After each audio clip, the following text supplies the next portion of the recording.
Welcome to Grappling with Gray, a forum for promoting an ethical mindset and ethical decision-making.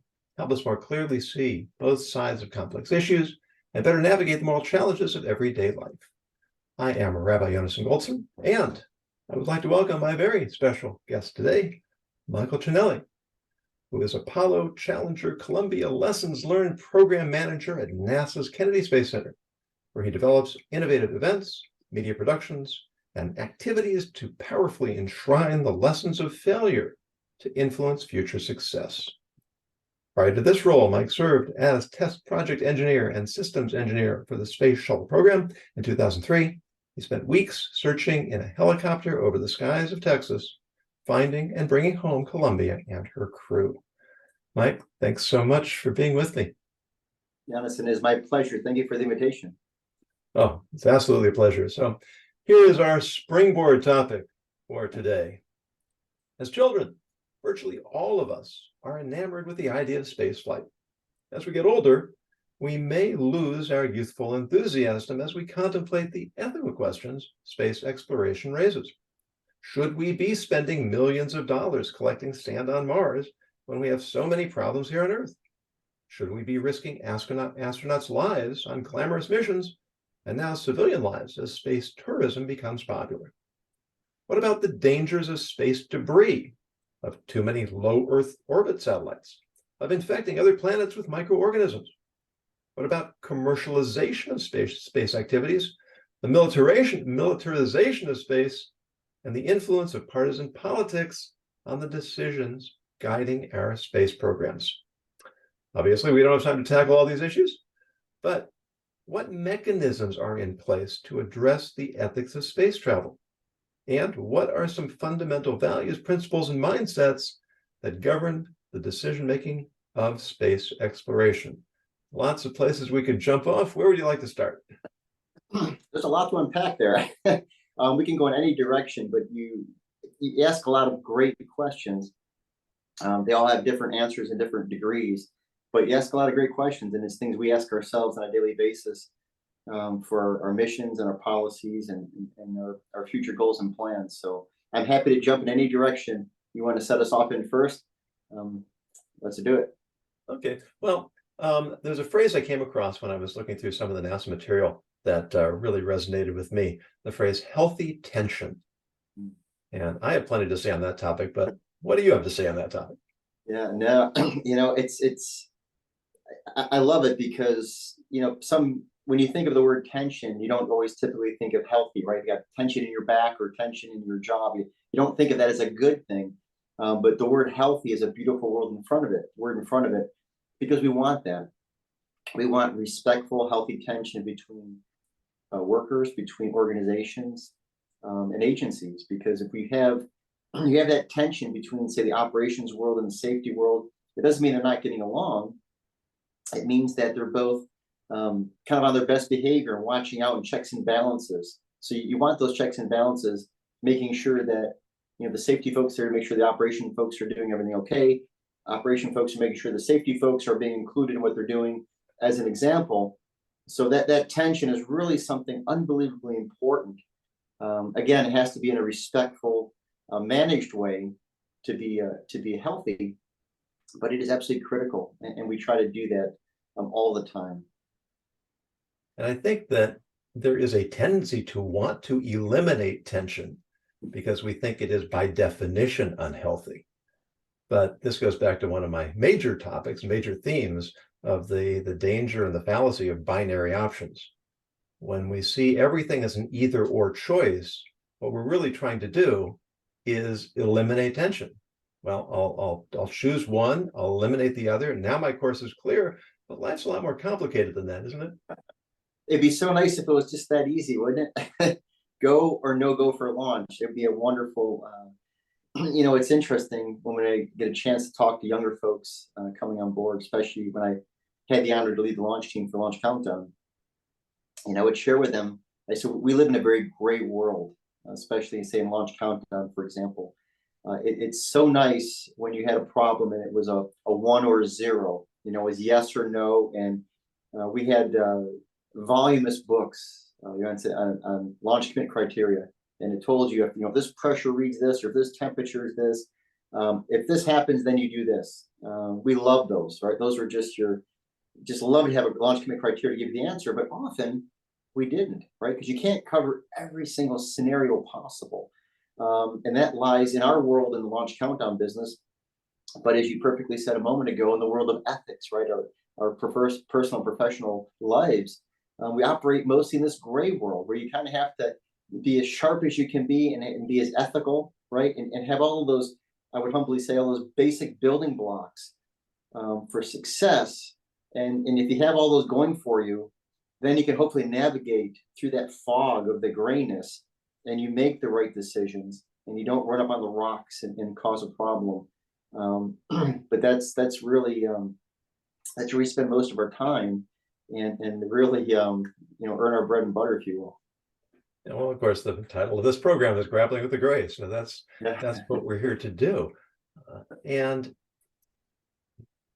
when you have to make decisions, your space travel by definition is risky, and the payoffs are not always something that lay people can appreciate. As you see a remote control car driving around Mars, the surface of Mars, it's really impressive. It's digging up sand, and most of us wonder, well, was this really worth all that money just to do something that's cool? Now we're talking about going back to the moon. And I can still remember, I think it was Apollo 17 when Alan Shepard was playing golf on the moon. And it was kind of, it's kind of cool. But can you give us an idea of some of the benefits that we may not be able to recognize right away? Yeah, no, and again, great questions, because that's our responsibility to answer those questions, and they're good questions. When we ask the American people to invest in us, invest in NASA's mission, it's our responsibility to provide a good answer for that, why we do this, why we do things, and it can be a challenge at times, right? Because it seems Mars is 35 million miles away, right? And you see a rover performing certain tasks, or astronauts on the moon performing tasks, or perhaps a satellite in orbit, and trying to put the connections together.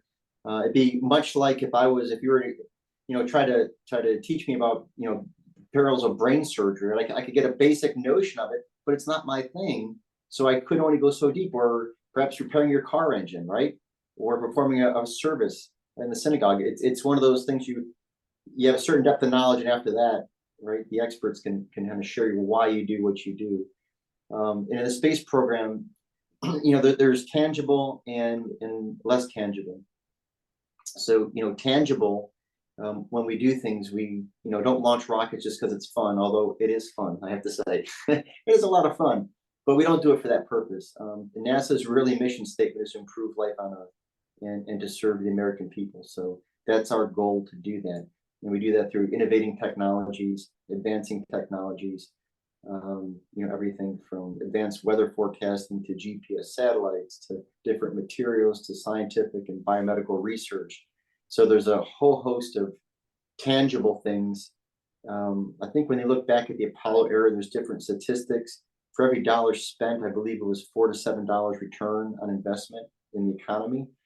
So a lot of folks may not be familiar with some of those numbers. And I think today the number is even larger than that, because we have commercial space generating a tremendous amount of feedback as well, with internet-based systems and technologies with satellite phones and everything else that we have. So there's a lot of tangible benefits that we have into space, and then you have the intangible ones, which are a little harder to put your hands on, but nonetheless more important. So, for example, they've often said it's written in the human heart to explore and discover. Well, it's part of our DNA. When you look back at the peoples around the world, to explore their lands, to explore what's around the mountain, to learn and discover things, to advance sciences and the arts. That's just kind of who we are. You don't always know what you get, right? With the story of Christopher Columbus, right? He had some ideas, but we're talking from America here, right? So Sometimes there's fruits and benefits that you can't quite see, and you go back to Marco Polo and all kinds of explorers throughout history. And then the inspiration it provides the people. Where's your place in the universe? What does it mean to be part of the human family? And a lot of astronauts, when they go up in space and they talk about their experience, and I have the honor to be friends with many, and they tell you about what it's like to look down on this beautiful globe and see what looks like one place. They don't see the borders and divisions; they just see beauty. And so, or when you talk about the Apollo astronauts looking back from the surface of the moon and seeing this little blue marble so far away, and realizing the preciousness of life is on that little place. Those are the intangibles that hopefully help contribute to people wanting peace in the world, getting along together, cooperating together, taking care of our planet. So again, you got the tangible ones you can kind of measure more, and then you got the ones that are just intangible, but really important as well. I think you did a wonderful job summing that up for us. I remember reading that when the first shots of the Earth were taken from space, I don't know, was it the Gemini? It suggested that changed the whole mindset of the human race. Yeah. We had never seen our world that way. And that was before I was before I was cognizant. But it's you remind me of I was giving a model lesson. I was applying to be a teacher, and in the course of the lesson, I was being observed, and one of the board members of the school asked me afterwards, says, you helped out this student read, and you let that student struggle. Why? And I said, I just got a feel that this one I could let struggle, and that one I couldn't. And after when you have experience, you get a sense of these things, and you can't necessarily articulate it. And I never forgot what he said to me. He said, I appreciate that. I don't trust people who think they can articulate everything. Excellent. And what you're reminding us is that when you're looking in from the outside, you have one view. When you're on the inside, things look very different. And we really need both, don't we? It's critical. What served me on a personal level well, and I think professionally as well, is I always try, perhaps don't always succeed, but I always try to endeavor to walk in somebody else's shoes, look at it through their eyes and see where they're coming from. And, I always try to do that. I've had the honor of say in the professional level, in my career, I started off in the engineering world, spent about a good 10 years or so in engineering disciplines, and then moved over to the operations world and spent about 10, 12 years. Now I'm in the safety world, the third leg of the stool, so I'm kind of completing a full circle, if you will. And it's really a beautiful thing because, you have your focus, right? You look at it from different perspectives, and then when you join something else, you go, wow, those folks have the same goal I do. Maybe I didn't realize that before, but really they see it different. Maybe their dialect or their language is different, how they speak and how they see the engineering problems or the goal. But really they want to do the same thing, and they want a safe, successful mission.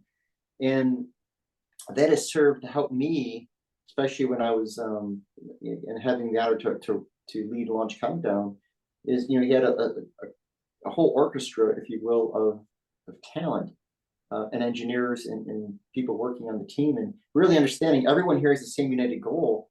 There might be louder voices and things might be kind of happening, and it's controlled chaos and all the other great things that make a countdown really exciting. But really, we all want that rocket to launch perfectly safe and successful. We want to get our crew home. So I think when you start with that basic foundation, is that most of us really have very similar goals, and there's so much commonality between us. It could be, again, on a professional or personal level. I think that helps me when I start from there. Say, well, we're not that different, there's differences, but man, I'd humbly say there's probably a lot more similarities between all of us if we wrote on a piece of paper than the differences. And when you start from that, hopefully it just gets us a little closer at the end. Yeah, and I told you I wasn't going to bring in politics too much, but it's the circumstances in the world right now are very much on my mind, and the Jewish community has a long history of not getting along with each other, And one of the really remarkable shifts of the last month has been this phenomenal coming together of Jews in Israel who were practically at each other's throats, Jews around the world. Unfortunately, sometimes we need something really awful to happen in our lives to remind us of what you just said, that we have so much more in common. We have so many goals that we share. And if we could learn to do that in times of peace, maybe we wouldn't need those times of crisis to shake us up a bit. And that's, for example, at the International Space Station, we have astronauts from a multitude of nations that work together. Americans, Russians, and folks from France and Italy, and all different countries coming together. And it's amazing how harmonious and well that operates, like a well-oiled machine, when you just focus on the goals, focus on what you all want to do. And the ISS is really a shining example of that. And we're trying to achieve that in Artemis and other programs as well, where we bring people together. That's really NASA's mission, right? Is to help all of mankind and kind of focus, hey, we're in this together. And kind of focus on that unity message, how we can all help each other go and explore, inspire each other, inspire children. I mean, that's another intangible benefit that's absolutely phenomenal, I think, is every chance I get to go to a classroom and you see these kids just light up talking about space and the pictures from space, and they want to be an astronaut or an engineer or a scuba diver. It doesn't matter what it is. They have this passion, and it's just really humbling to see that spark and that seed being planted. They want to be an explorer, right? They want to do something. So those are the things where I think that we start realizing, we're kind of pretty similar in a lot of ways. Yeah, and of course, exploration is the point I think I hear you making, that you don't always have to go into space to be an explorer. There's plenty to explore right in our backyard. Well, and one of the really one of the really amazing things about the space program, I'll say in general, and I also bring this when I go into schools, is we have folks in all kinds of disciplines. I used to challenge elementary school kids, give me a career and I'll tell you how you can do this in the space program. And of course, you get astronaut and you might get an engineer, and like, come on, give me some more. And you get into scuba diver. Well, we got scuba divers. Well, doctors. Well, we have doctors. We have nurses. We have accountants. We have carpenters. And you start going into down, and you realize that just about every single discipline that you can think of has some role to play in what we do. It's really kind of exciting. It doesn't matter if you're an astronaut or a carpenter; they're both wonderful professions. And whatever you choose in life to do that, or somebody who inspires folks, right, and helps lead them through difficult times. So we'll have a part to play for sure. I heard you speak about a year and a half ago at the National Speakers Association conference, and it was sort of a bold move on your part to come into a community of 1,000 speakers and take the stage. Same time, perhaps. What's that? Bold and a little scary, I have to say, at the same time. It was very impressive. Yeah, well, it was definitely one of the highlights of the conference for me. And what really resonated, maybe more than anything else, was when you articulated NASA's model that came after the motto, rather, that came after the Columbia tragedy, that failure to learn from failure is not an option. That is very much a Jewish concept. When you read scripture, you often get the idea, my gosh, these people are doing nothing but sinning.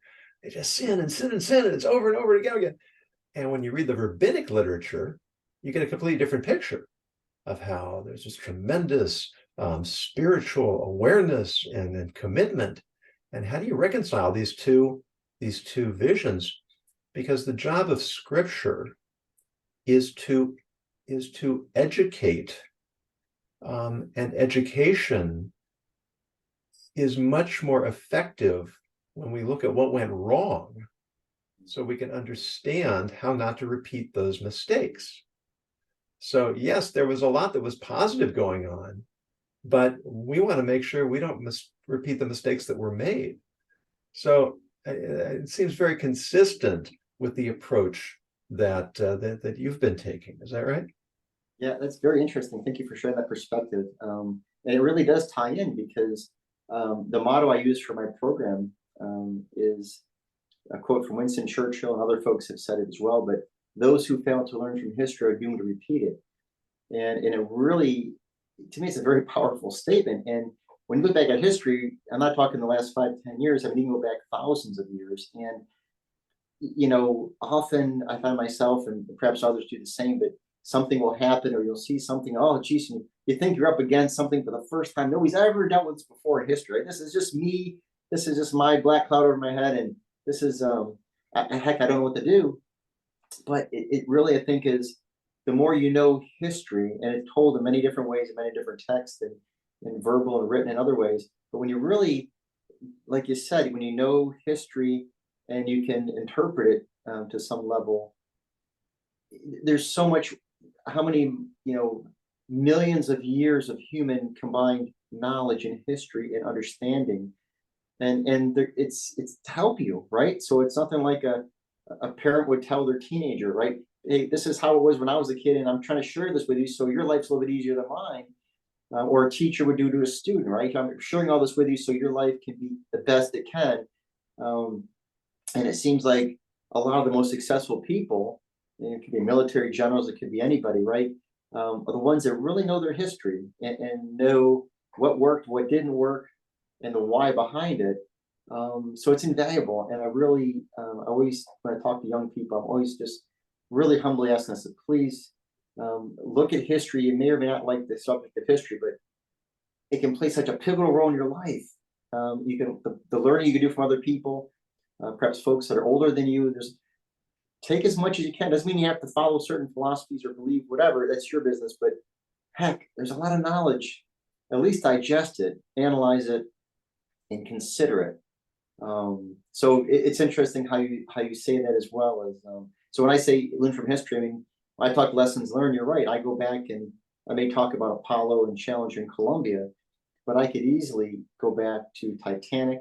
I can go back thousands of years of different calamities and talk about lessons learned from different incidences. And the one amazing thing is it all rings very, very similar and true.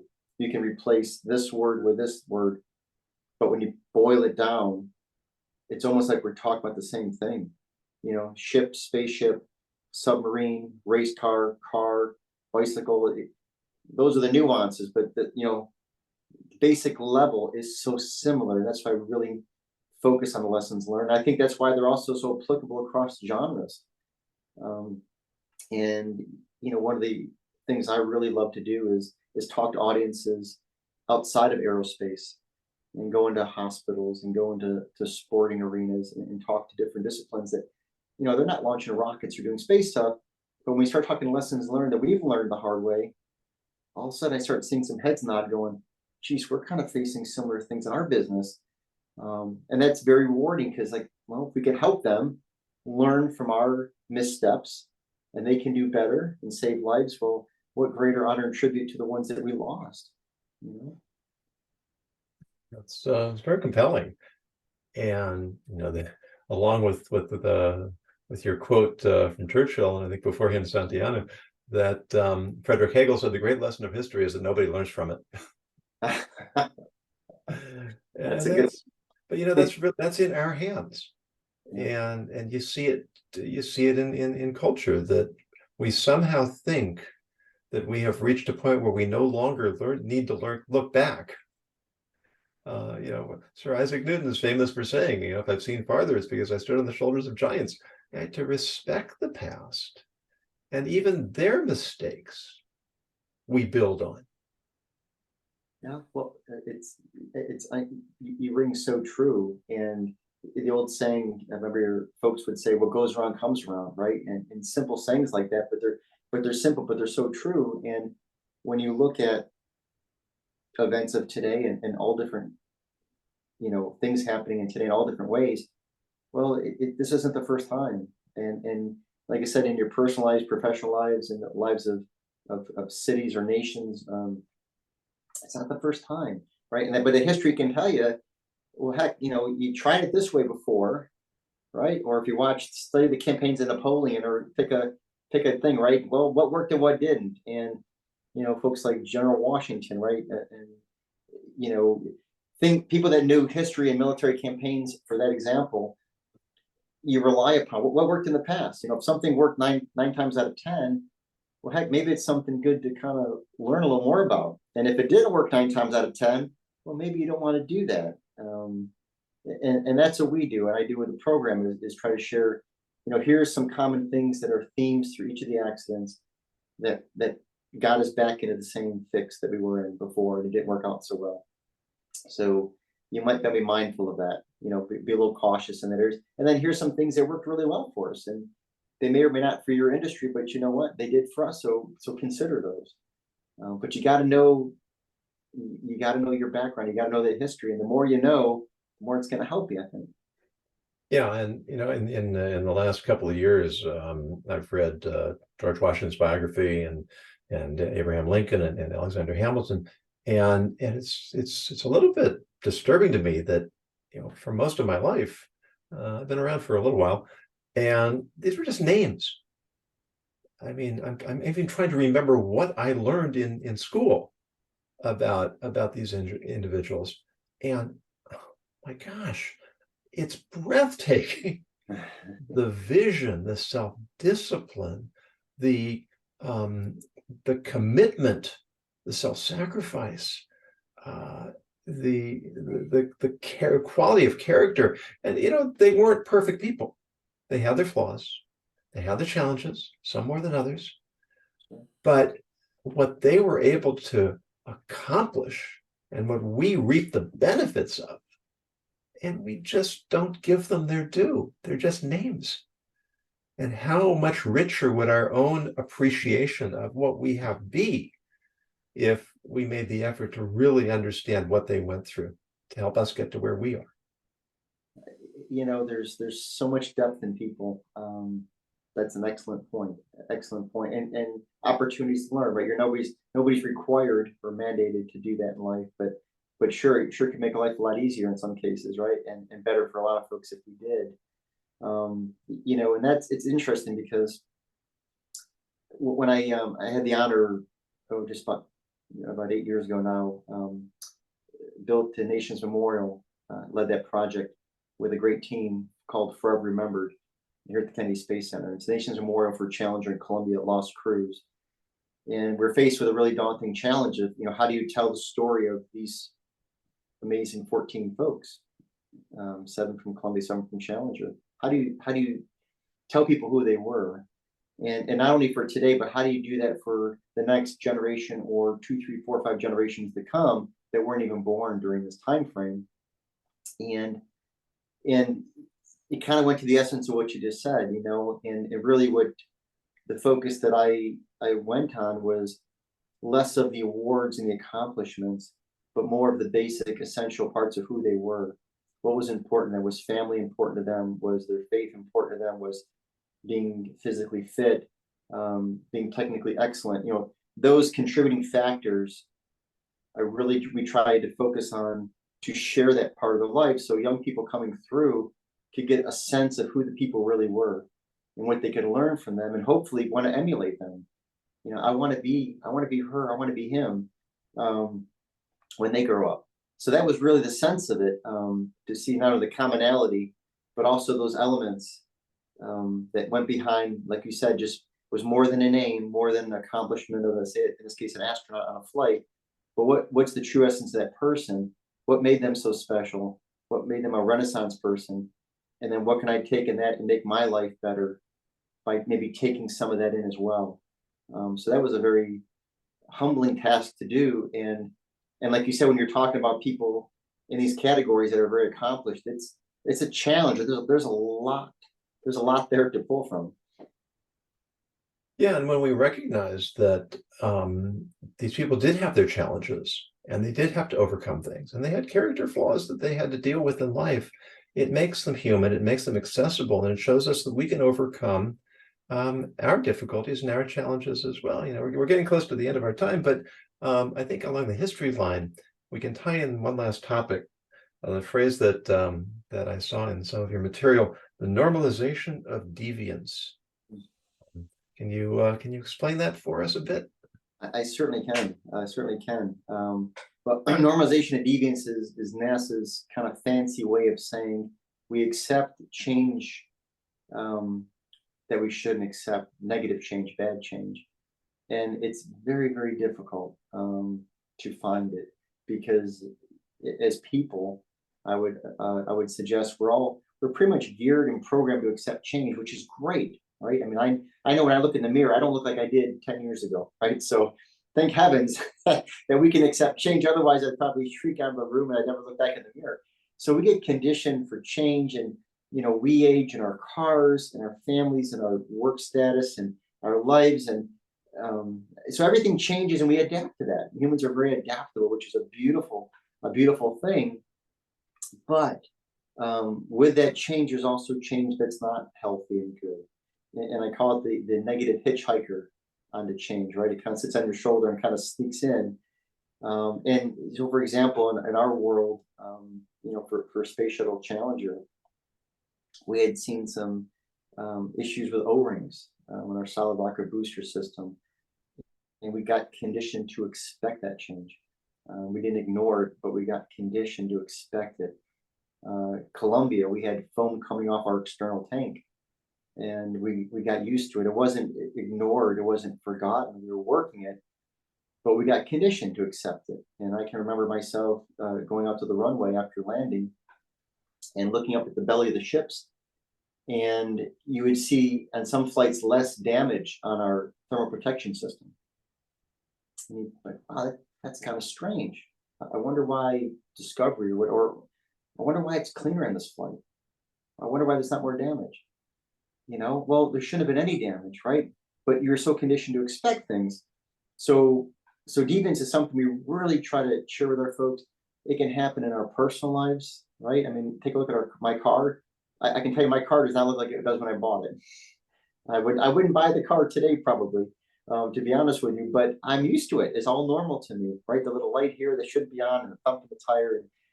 So normalization of deviance really is something that it creeps in with a positive change and just normal change, but we got to be mindful to be watching out for it, and keep looking for it, and the gut instinct, knowing our things systems so well, knowing our professional personal lives so well that we can identify when it's negative and not positive, and then kind of root it out and kind of attack it, and say that's negative change. Always be vigilant, watching out for it, because it will sneak in. NASA's got some amazing folks, tremendous in our contractor workforce as well, but we missed it. We missed that with Challenger. We missed it with Columbia. We missed it with Apollo.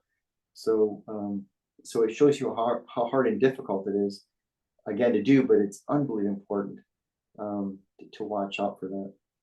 Yeah, and I think in psychology, there's a principle called hedonic adaptation, which is very much, I believe, what you're describing, that as time goes by, we adapt to our new circumstances. So people who win the lottery, 6 months later, they've returned to the level of happiness they were on before they won. And people who become paralyzed 6 months later will be back at the same emotional state they were before their accident. So on the one level, it's a defense mechanism, because we could easily sink into despair. But on the other hand, it's a handicap because we stop appreciating what we have. And I think that it connects with that concept of historical perspective, whether it's national history, world history, or personal history. I don't remember what was going on a very short time ago. And so I lose the perspective, I lose the context, and I end up focusing on things I shouldn't be focusing on. I'm focused on the negative when other things are pretty good, or I'm ignoring changes because I very quickly adapt to them. And there's no cure for that except to be aware of it and to make a conscious decision to take it into account. Yeah, you well illustrated it. It's difficult, being recognizing it's difficult, recognizing it's out there, recognizing we're prone to it, and kind of touches the previous topic when you mentioned, historical figures have all have their flaws and challenges, and it's sometimes easy for all of us, I would humbly suggest, to see others and easy to spot the flaws, right? And something, but to really turn it inward and to look at our potential inherent biases or our inherent flaws, that's not as much fun, right? We don't like doing that typically as people, or organizations or companies or, the larger, right? But it's important to do that. It's important to take that frank, honest look, to make sure that we're looking at our flaws and not just perhaps judging others in ways, but judging ourselves and our work output and our quality of performance, because that's how we improve. And then we also hopefully have the humility to say, well, we're all born inherently flawed, right? Every person, nobody's perfect. So when I do this engineering plan or process, I'm bringing so much baggage to the table of people with inherent biases, and I see the world through my thing. And but I have to realize other people see that too. So the more I respect and see different points of view, well, heck, maybe we'll get to a really great solution. But I've got to be open-minded to realize it's not just my way is the best. Maybe I'm wrong, right? Maybe I'm partially right. And that's just a constant struggle, to make sure that we just, we want to get to a good place, but having that constant humility, I think is just an unbelievable, important trait, to practice and to try to employ as much as we can. Yeah, and you did a beautiful encapsulation of so many of the principles of ethics that we've talked about on this show in the past. Humility is the H in ethics, that we have to be willing to always question ourselves. If we don't have a clear picture, if we don't have all the information we need, if we haven't examined all the perspectives, then we can't possibly make good decisions, no matter how well-intentioned we are, no matter how confident we are. We're going to make blunders. And we can't always know everything, but we can hold ourselves accountable to know as much as we can. And that requires surrounding ourselves with people who see things differently, asking questions, challenging, admitting when we don't know. This is how wisdom emerges. It doesn't come about in a vacuum. It happens in a sincere, focused community. Exactly, and we truly at NASA try to encourage a diversity of thought and dissenting opinion. I remember, again, being back in the firing room, if there was none of that healthy tension, if you will, if there was no different points of view, if everybody just was agreeing with everything, well, maybe everything's okay, but I'd be a little more nervous. If I heard some chatter discussions happening in different loops, comm loops, I felt a little more comfortable, right? Because there's that tension, there's that conversations, there's that and analyzing different points of view being tossed back and forth. Of course, in a respectful way, but you wanted some of that because that means people are working issues and they're talking it through to make sure that we've got the right answers. When everybody's nodding the same direction, yes, maybe we're all right, but maybe not, right? So it's maybe a little sign. And like we just said a moment ago as well, is seeing through the other person's perspective, trying to, the old classic debate strategy, high school debate class, right, where you'd have two opposing sides, and then A would argue theirs, B would argue theirs, and then a half hour later they had to switch roles, and you had to take their position. You had to argue maybe something diametrically opposed to what you even believe, but you had to build a rationale and try to debate that. And I think what a beautiful concept, to not only learn respect to different opinions, but you may learn something out of that, right? And you may get to that gray zone we talked about at the beginning, where there wasn't a 1 or a 0, but somewhere in the middle between those two podiums, you both worked together and you found the perfect solution. But you had to kind of flip-flop roles to see where that was in the middle, Yeah, and trial lawyers will do this, preparing a case. They'll prepare the other side's case so that they can anticipate what they're up against. Legislators will do this to try to anticipate the objections to the legislation. And yet, what we see in society at large is this tribalization this withdrawal into enclaves where everybody has to be in lockstep. And I'm only going to watch the news outlets that tell me what I want. I'm only going to have friends that agree with what I say. And it becomes dangerous to express a contrarian view, because then I'll be kicked out of my group. I won't have anywhere to go. But look where that is leading us. Yeah, I remember after Columbia, we had a shuttle program manager. And after Columbia, we spent a lot of time in meetings, a lot of time analyzing data and going through different things, which was great. And I remember one particular time, we went through just tremendously long meetings. It was just where you can't wait to go home. You haven't eaten in hours, you're tired, you're hungry, you're just about to have your last breath left to take for the day.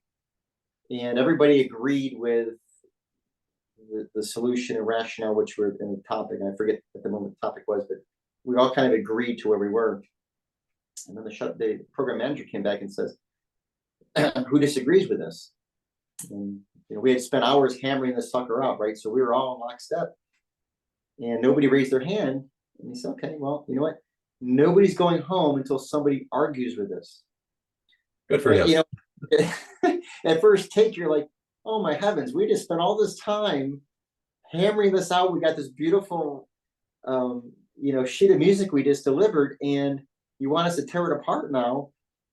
But there's tremendous wisdom in that, because we all were at that point lockstep. Now maybe the answer was that is the perfect answer, and that could have been right. That we all just came to the perfect solution, and there's no debate. But I think it was a beautiful exercise in the fact that it was teaching us maybe we didn't. There's got to be somebody dissenting somewhere where some have a different point of view, anyways. And that was a lesson. That was a huge lesson that I'll never forget. And like you said, it was contrarian to what our goal was to hopefully get to a perfect solution and go home. So it didn't quite fit the goal of that. It kind of messed things up a little bit, or seemed to mess things up, but in reality it didn't. It was a tremendous teaching exercise, and well worth the extra time we spent waiting for dinner. And something that I try to do more often, thinking back to that time.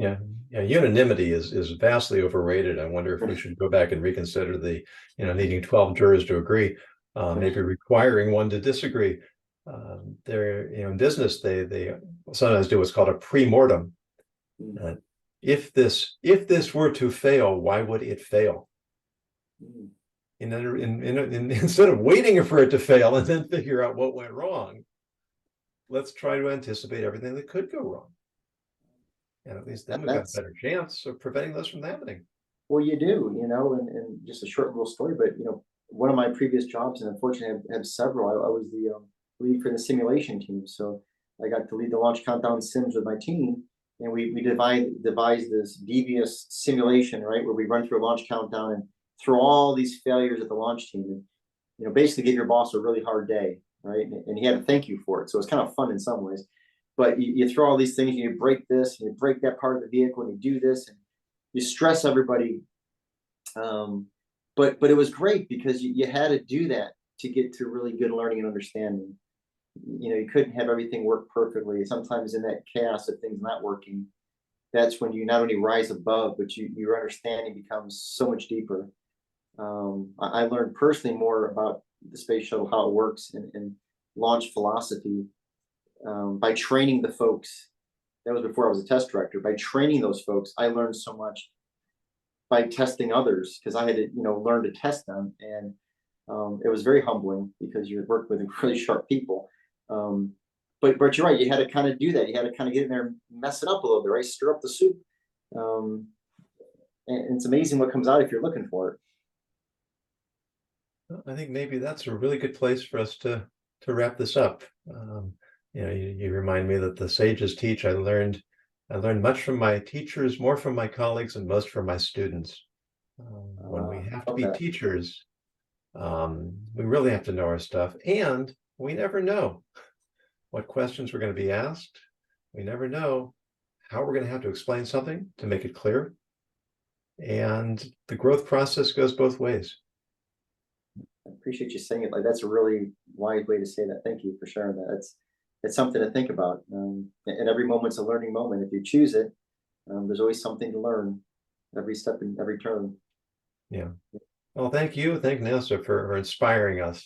As you mentioned, the intangible rewards. And I think that, every time we see a spacecraft break out of the atmosphere, every time we see these satellite images of the Earth, get a sense of our own humility. We see technology that is absolutely mind-bending. It reminds us that there's virtually no limit to what we can accomplish when we have a sense of vision, when we work together, and when we're guided by the core values that should be intrinsic to human beings and human society. Well, thank you. I appreciate that. And we ride on the shoulders of giants before us for thousands of years. That knowledge is passed down, and hopefully our time, we have that torch for our limited time, and we do our best to make it a little bit brighter and then pass it off to the next generation. And that's our goal, is to just keep improving life on Earth, but to do it one step at a time. So that's our goal and our mission. So thank you for that. Michael Ciannilli, thank you so much for your time, for your experience, for your inspiration. It's been an absolute pleasure. For those of you who are watching and listening, if you have a topic you'd like us to take up on a future episode, please go to my website, ethicsninja.com, use the contact information, submit your idea. If we like it, we will definitely use it for a future episode. And until next time, as always, encourage you to continue grappling with the gray.